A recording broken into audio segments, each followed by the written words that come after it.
बिल्कुल यार, short notes बनाना तो बहुत जरूरी है। बिना शॉर्ट नोट्स के आप रिवीजन कैसे करोगे? आपने अभी पढ़ लिया, अभी शॉर्ट नोट्स नहीं बनाए, एग्जाम टाइम पे रिवीजन करोगे क्या? तो क्या पूरी बुक को उठा करके रिवीजन करोगे क्या? नहीं यार, शॉर्ट नोट्स बनाने बहुत जरूरी है। एग्जाम टाइम पे वही तो हमारे काम आता है। और अगर शॉर्ट नोट्स नहीं होते हैं ना, तो एग्जाम टाइम पे कई सारे क्वेश्चन ऐसे होते हैं जब हम रिवीजन करके क्वेश्चन को सही कर देते हैं एग्जाम टाइम पे, उसी दिन, उससे एक दो दिन पहले। तो इसलिए शॉर्ट नोट्स बनाने बहुत जरूरी है आपके रिवीजन के लिए। रिवीजन नहीं करोगे तो क्या फायदा, फिर आपकी पढ़ाई का सब भूल जाओगे। और दूसरी बात के आपके क्वेश्चन, कुछ लोग करते हैं कि पीवाईक्यू लगाने बहुत जरूरी है क्या ना या नहीं।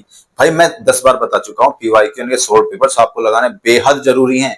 वही तो बताएंगे कि आपको किस टॉपिक पर फोकस ज्यादा करना है, किस टॉपिक से ज्यादा क्वेश्चन आ रहे हैं, किस टाइप के क्वेश्चन आ रहे हैं।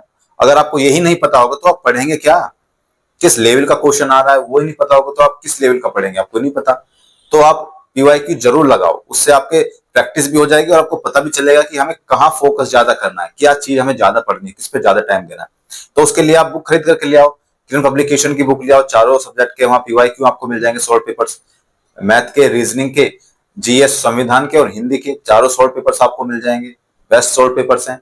और बिना प्रैक्टिस के तो आप मानो कि आप संभव ही नहीं है आपका सिलेक्शन होना, क्योंकि इस बार एग्जाम ऑफलाइन है। तो मेरे हिसाब से आपको प्रैक्टिस भी ऑफलाइन ही करनी चाहिए, क्योंकि पिछली बार ऑनलाइन था तो ऑनलाइन प्रैक्टिस की गई थी।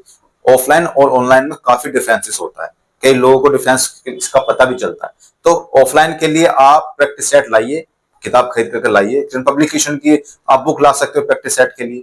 22 उसमें प्रैक्टिस सेट है। अगर हफ्ते में आपने 2 प्रैक्टिस सेट भी लगाए, जो कि काफी होते हैं हफ्ते में 2 प्रैक्टिस सेट लगाने, तब भी आपका बहुत है, काफी है 22 प्रैक्टिस सेट। अच्छे से प्रैक्टिस सेट दीजिए, अपनी तैयारी को मजबूत बनाइए, पीवाईक्यू लगाइए। और भाई यही समय है जो आपको अभी अपने अंदर को डेवलप करने का, डेवलप इन द सेंस कि अपने अंदर चीजों को समाहित करने का। बाद में फिर होपलेस हो जाता है आदमी और फिर टाइम भी नहीं बचता, सिर्फ प्रैक्टिस प्रैक्टिस प्रैक्टिस, उसके बाद उसके पास टाइम ही नहीं बचता है। तो अभी चीजों को समझ लो, अभी चीजों को अच्छे से पढ़ लो। और पॉलिटी के लिए बहुत लोग परेशान है भाई, पॉलिटी के लिए आप अभी लक्ष्मीकांत मत पढ़ना। अगर आप सोच रहे हो कि अब लक्ष्मीकांत उठा करके हम पूरी पॉलिटी पढ़ लें, तो वो संभव नहीं है, क्योंकि लक्ष्मीकांत एक वाइड बुक है और उसको पढ़ना इतना आसान भी नहीं है।